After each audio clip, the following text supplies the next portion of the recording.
What's up, everybody? Welcome back to Demon Reads Comics. Today we're continuing on with the Saga trilogy. I don't know if to call it trilogy because it is 3 books so far, but it's going to be more. But as of now, it is a trilogy. So we're going to continue on with the trilogy. Today we're going to continue on with Book 2. This is the deluxe edition, Book 2 Saga, and it's by the artist. Give me a second. The writer is by Brian K. Vaughan. The artist is Fiona Staples. Lettering and design is Phonographics. And this one, the first book didn't have this, but this one does. It says coordinator is by Eric Stevenson. It is published by Image Comics. And it is also sewn binding. You can't really see it that well, but there we go. And so, yeah, this is book 2 of the trilogy set so far. It's 464 pages and collects issues 19 to 36. Now, this one was a little bit better to me than the first one was. This one spoke to me a little bit more than the first one does, but it's still, there was still a lot of moving parts, and just the story was kind of drawn out too much to the point where I'm like, ugh. I kind of want it to end already, you know? And so that's why I wasn't the biggest, I'm not the biggest fan of it so far. This one was a little bit better because it actually spoke about a few things. It spoke about loyalty and sacrifice, which is awesome. And so why don't we go ahead and crack this book open. Let's talk about the plot a little bit in book 2 and go from there. All right, guys, so here we go. This is Saga Deluxe Edition book 2. Let's go ahead and crack it open. I like these the colors that they do on the end sheets. They're actually pretty cool, and like the color that they use for the book itself, it's actually pretty interesting. But anyway, book 2, like I said, it's by Brian K. Vaughan, Fiona Staples, Phonographics, and Eric Stevenson. And like I said, it does collect issues. It says chapters, but it collects issues 19 through 36. And then you get the gallery creators, which is kind of interesting itself. Again, as you can see here, it's 464 pages, which is great. I think the first one was like 504 pages. But anyway, so actually, that one, I got to kind of skip that one because it's kind of weird. But what does this one talk about? What is this one about? Like I said in the beginning, it's about sacrifice. The big story in this is sacrifice. This is a bit later from the first book, because in the first book we know about Hazel. She's born, but in this one she's kind of walking already and talking already. She's a toddler, but she's walking and talking already. So it's like 1, maybe 2 years. Now, you know what? I want to say it's about 9 months. It's about a year almost. Because in the last book we know about one of these robots. They're gonna. He's called the Prince Robot. Yeah, the Prince Robot the 4th. He's about to have a baby. And sure enough, it starts off with his wife having the baby. So this takes place 9 months after the first book. And some things happen. I don't want to give away what exactly does happen. But then we cut over to Marco. He's kind of a stay-at-home dad at this point, because after they had left a certain planet that they were visiting in the first book, they're like, we gotta have we gotta do something to get money, but we're fugitives on the run. What can we do?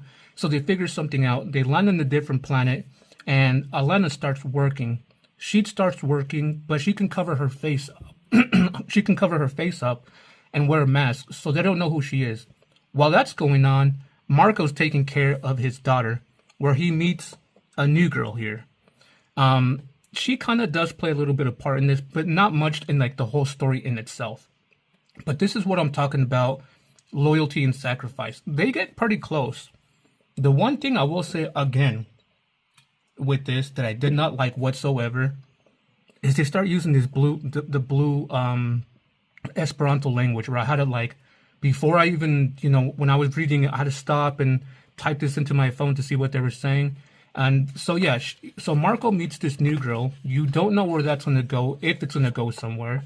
And then it cuts over to Alana. She's right here, masked up with the wig, and she's kind of in the play, entertainment. As you can see here, she's kissing this guy, but it's just for the audience. It's like she's doing a movie, so it doesn't mean anything. And between her working, between Marco being a stay-at-home dad, it's kind of putting, I guess you can say, not really a break between, yeah, I guess you can say a break between the marriage. And this talks about, I'll actually show you guys, and I will also say that you see Isabel, the ghost, is still around. They get a new pet, and the grandmother's still around. I did say in the last book that you meet the grandparents. I'm not going to say why you don't see the grandfather anymore. You guys can read that on your own if you guys want to know about that. But as you can see here, look, she's already walking. She's a toddler, and she has her little stuffed animal. That stuffed animal actually plays a big part in Marco's character development. But yeah, this one kind of got me because you don't know where it's going to go. And it tells you right here, this is the story of how my parents split up. They did split up, but they didn't split up for their own, like, they didn't do it on purpose. They had a fight, right? But that fight led to a whole bunch of other things happening on why they split up. And so the rest of the book is kind of, oh, you also meet this chick again. I like her, but I don't really want to give spoilers. I'm glad whatever happens to her happens to her. Let me put it that way.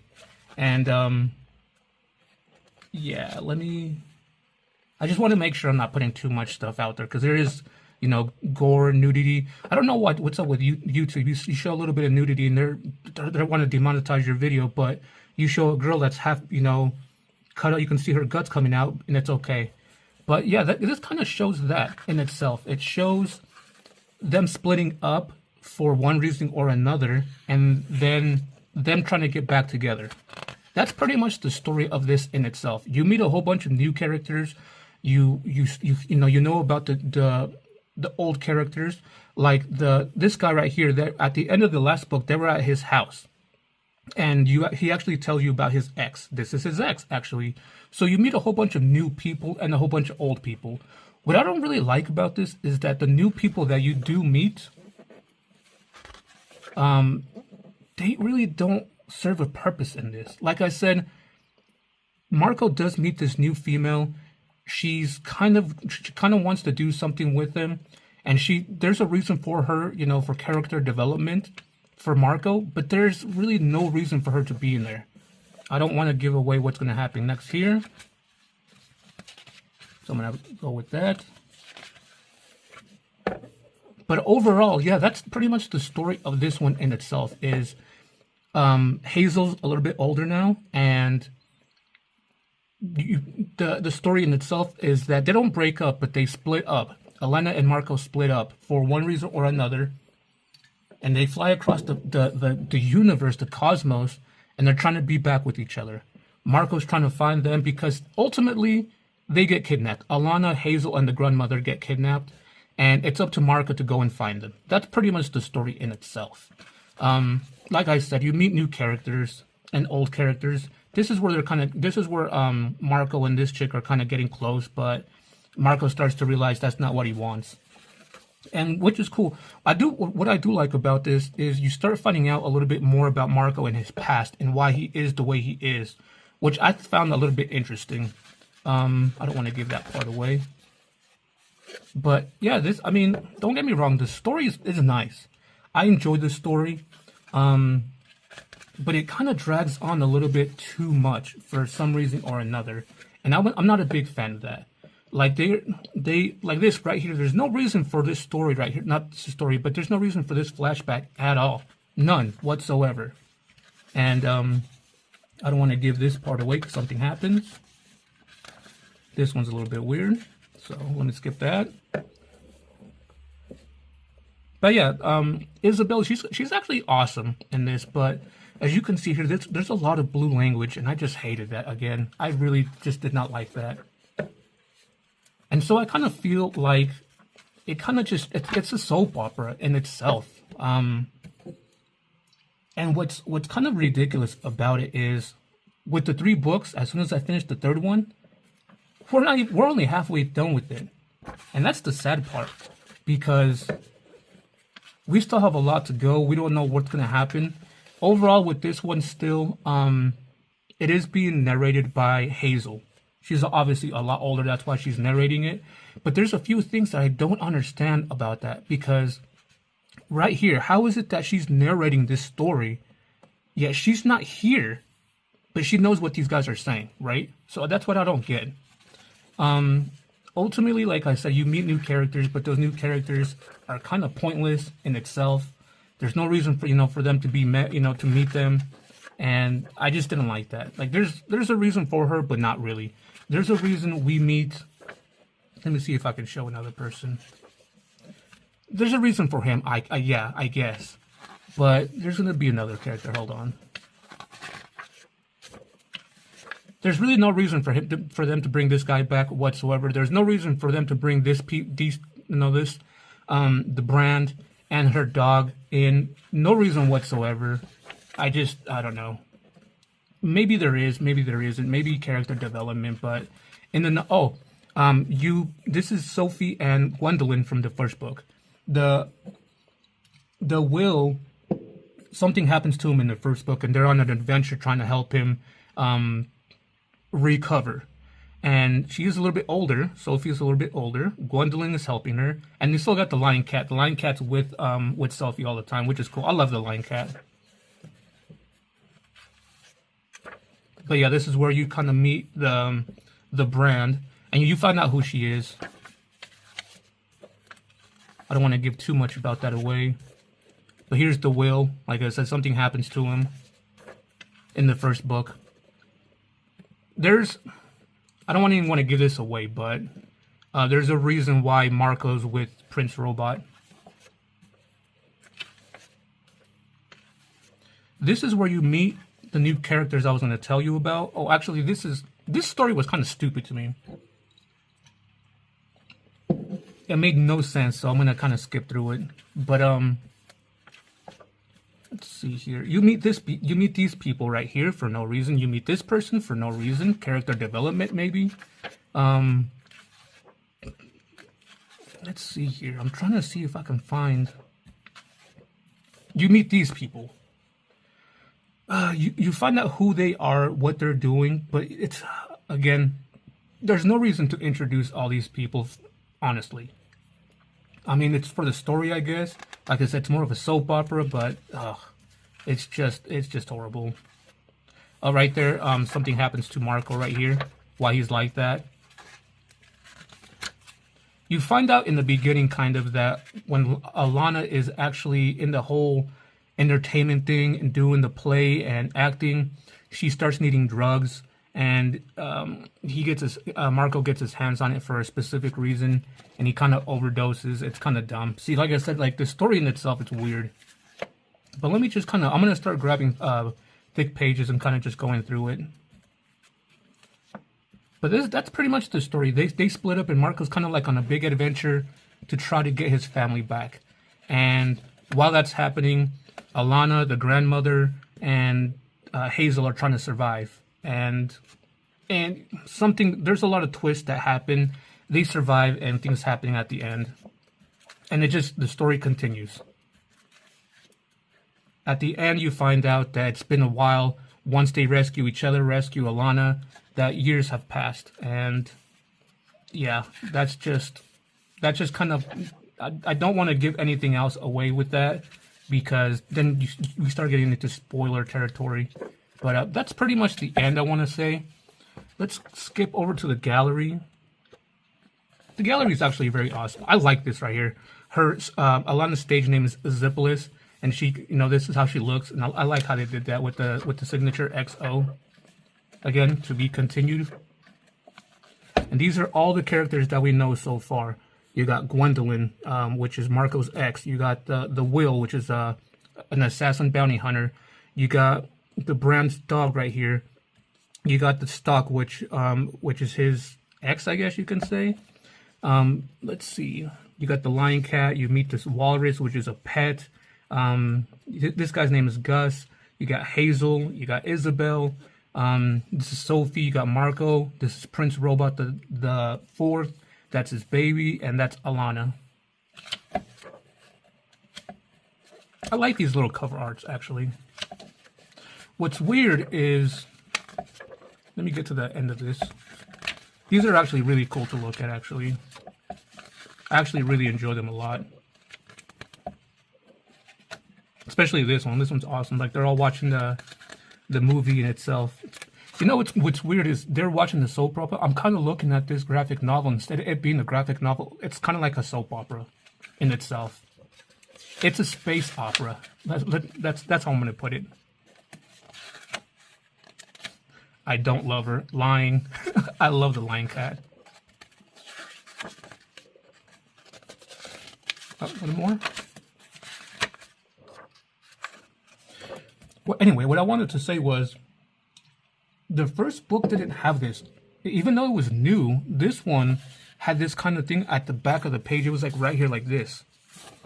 They call it like leaflets, I believe. I don't know why the first book didn't have it, but this one and the third book does. So here's the barcode of it, and it's for $49.99. I didn't pick it up for $49.99, but anyway, let's go ahead and do the rating and see what you guys think and go from there.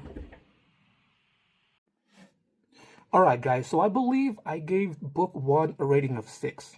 I'm gonna go ahead and give this book a rating of 7 only because it interested me a little bit more. It pulled me in a little bit more, and there was a few issues where I wanted to know what happened next. But overall, it just didn't pull me in yet. It hasn't. And I'm gonna go. You know, I don't want to say that I'm kind of done with it. No, I'm still okay with reading it and finishing off the trilogy so far. But overall, I'm giving this book a 7. The art is beautiful. I love that they put nudity in it. I love they put gore in it. Every element that you can think of. The drug use. There's sacrifice. There is sacrifice. A lot of sacrifice in here. There's loyalty in there. There's betrayal. I love that they put a lot of elements in here, but they put a little bit of too much of it in at once, I think. And that's why it's just like, like, I don't know what to appreciate more, this, or this, all of it, And so I'm going to give this a rating of 7 for sure. Between this book and the first book, the overall arc, I'm going to give it a 7. I wasn't the biggest fan of the first book so far, so that's why I'm giving it a 6. And that's why I'm giving this a 7. But the overall story arc, I'm giving it a 7. Still not the biggest fan of it. I still am considering selling this. Maybe selling the trilogy. Maybe the third book will change my mind, but I doubt it already. I'm already 2 books in, and I'm just not, interested in it like I am some of the other books. So I might be getting rid of this. I'm happy. I enjoyed it. That I read it so far. But for me, it's going to be a one-time read and move on from it. I appreciate the characters. I appreciate the story, but it's not enough to pull me in. So just a quick recap. This is Saga Deluxe Edition Volume 2, or Book 2, hardcover edition. Written by Brian K. Vaughan, artist Fiona Staples, lettering and design by Phonographics, and coordinator is Eric Stevenson. It is sewn binding, and it is published by Image Comics, as you can see there. So I hope you guys like this review. I hope I still got one more to do. I hope you guys don't get tired of it. And I know you guys are not going to get as tired of it as you are with the Sin City. That was 7 books. So I think the only one that's going to be another like long one like that is probably going to be the Spawn one, because there's 7 compendiums, and I'm going to read them back to back. And Hellboy, there's 6 library editions with that one. But other than that, like this one only has 1 book left, and then we got Carmen, and then we got Faithless, which is 1 book in itself. The Sandman has 3 books, and then Preacher has 2 books. Gideon Fall has 2 books. So yeah, I mean, Watchmen I think has 3 books. That one might be a little bit long, but not too bad.